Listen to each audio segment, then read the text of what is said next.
আপনি যদি চান পুরো গ্রীষ্মকাল আপনার বেলি গাছ অসংখ্য ফুল আর কুঁড়িতে ভরে থাকুক, তাহলে মার্চ শেষ হওয়ার আগে আপনাকে আপনার বেলি গাছে কিছু কাজ করে নিতে হবে। নমস্কার বন্ধুরা, আপনারা দেখছেন মিসেস স্টার্স চ্যানেল। শীতকালে বেলি গাছ ডরমেন্সিতে চলে যায়, মানে এই গাছ ফুল দেওয়া বন্ধ করে দেয় আর এই গাছের গ্রোথও অনেক কমে যায়। কিন্তু যখন গরম পড়তে শুরু করবে, টেম্পারেচার বাড়তে শুরু করবে, তখন এই গাছে নতুন নতুন ডাল বেরোতে শুরু করবে আর কুঁড়ি আসা শুরু হয়ে যাবে। তবে এর জন্য আপনাকে আপনার বেলি গাছকে তৈরি করতে হবে। আজ আমি এই ভিডিওতে বলবো এমন কোন কোন জরুরি কাজ যা আপনাকে আপনার বেলি গাছে এই সময় করতে হবে, এমন কোন কোন সার দিতে হবে যাতে গ্রীষ্মকালে আপনি আপনার বেলি গাছ থেকে অসংখ্য ফুল পেতে পারেন। তাহলে চলুন বন্ধুরা, ভিডিওটা শুরু করি। সবার আগে আপনাকে জানতে হবে কোন বেলি গাছে আপনি কোন কাজ করবেন। আমার এই যে দুটো বেলি গাছ দেখছেন, এই দুটো বেলি গাছের আমি রুট প্রুনিং করব না। রুট প্রুনিং একটা অন্য ব্যাপার। আপনি সেই সব বেলি গাছের রুট প্রুনিং করবেন যেসব বেলি গাছের রুট ওপর থেকে দেখা যাবে কিংবা ড্রেনেজ হোল দিয়ে বেরিয়ে যাবে। রুট প্রুনিংয়ের সম্পূর্ণ একটা ভিডিও এই চ্যানেলে দেওয়া আছে, আপনার যদি প্রয়োজন হয় আপনি দেখে নিতে পারেন। আমি লিংক ডেসক্রিপশান বক্সে দিয়ে দেব। তো এই যে প্রসেস আজ আমি দেখাবো, এটা আপনাকে সেই সব গাছে করতে হবে যেসব গাছের আপনি রুট প্রুনিং করবেন না, যেসব গাছে রুট বাউন্ড হয়নি। তো সেই রকমই দুটো গাছ আমার কাছে আছে। সবার প্রথমে আপনাকে যেটা করতে হবে, গাছে জল দেওয়া বন্ধ করে দিতে হবে, টবের মাটি ভালো করে শুকিয়ে নিতে হবে। দ্বিতীয় স্টেপে আপনাকে যেটা করতে হবে, মাটি ভালো করে খুঁড়ে নিতে হবে। যতটা নিচ পর্যন্ত আপনি মাটি খুঁড়তে পারেন ততটা পর্যন্ত খুঁড়ে নেবেন।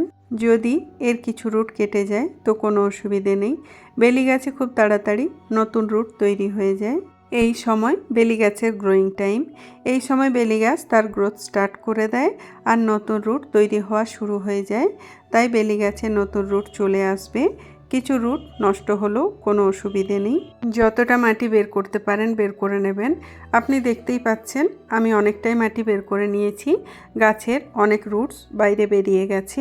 কিছু রুটস আমি কেটে দেব, কারণ গাছের এই ফিডার রুটসগুলো পুরনো হয়ে গেছে আর পুরনো ফিডার রুটসের খাবার গ্রহণ করার ক্ষমতা অনেক কমে যায়। পুরনো ফিডার রুটগুলো কেটে দিলে গাছ অনেক বেশি পরিমাণে নতুন ফিডার রুট তৈরি করবে। নতুন ফিডার রুটের কারণে গাছের খাবার গ্রহণ করার ক্ষমতা অনেক বেড়ে যাবে আর গাছের গ্রোথ খুব ভালো হবে। আপনি যদি আপনার গাছে ফেব্রুয়ারি মাসেই কাজটা করে না থাকেন, তাহলে মার্চ শেষ হওয়ার আগে অবশ্যই করে নেবেন। আমি আমার দুটো টব থেকেই মোটামুটি 40 থেকে 50% মাটি তুলে নিয়েছি। আপনার গাছের তলার দিকের মাটি যদি খুব বেশি ভেজা থাকে, তাহলে মাটি তুলে নেওয়ার পরে গাছটাকে 24 ঘন্টার জন্য রোদ্রে রেখে দিন। এতে মাটি শুকিয়েও যাবে আর মাটিতে যদি কোনো পোকা বা ফাঙ্গাস থাকে তাহলে সেটাও ঠিক হয়ে যাবে। এবারে চলুন দেখে নেওয়া যাক এই গাছে কী সার দেবেন।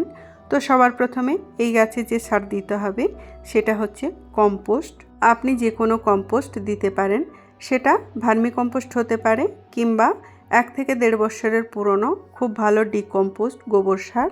কম্পোস্ট দিলে গাছ অনেক বেশি পরিমাণে তার থেকে নাইট্রোজেন পাবে আর এই সময় গাছ যত বেশি নাইট্রোজেন পাবে তত বেশি পরিমাণে নতুন নতুন ব্রাঞ্চ তৈরি করবে। তো আপনি জানেন বেলি গাছ যত বেশি পরিমাণে নতুন নতুন ব্রাঞ্চ তৈরি করবে, আপনি আপনার বেলি গাছ থেকে তত বেশি পরিমাণে ফুল পাবেন। আমার দুটো বেলি গাছের টব থেকে যে মাটি বেরিয়েছে সেই মাটিটাই আমি আবার গাছে দেব।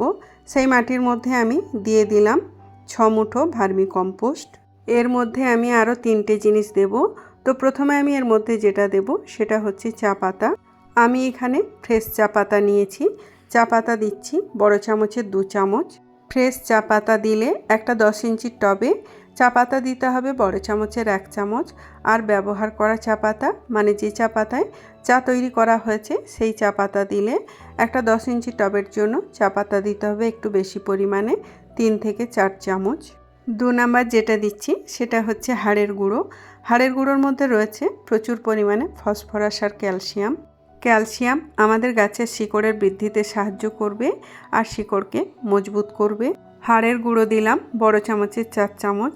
3 নাম্বার যেটা দিচ্ছি সেটা হচ্ছে নিম খোল। নিমখোল মাটিতে কোনো ক্ষতিকর পোকা বা ফাঙ্গাস হতে দেবে না, মাটিকে উর্বর করবে। এছাড়াও নিমখোল খুব ভালো সার। নিমখোলও দিলাম বড় চামচের 4 চামচ। সমস্ত কিছু খুব ভালো করে মিশিয়ে নিতে হবে।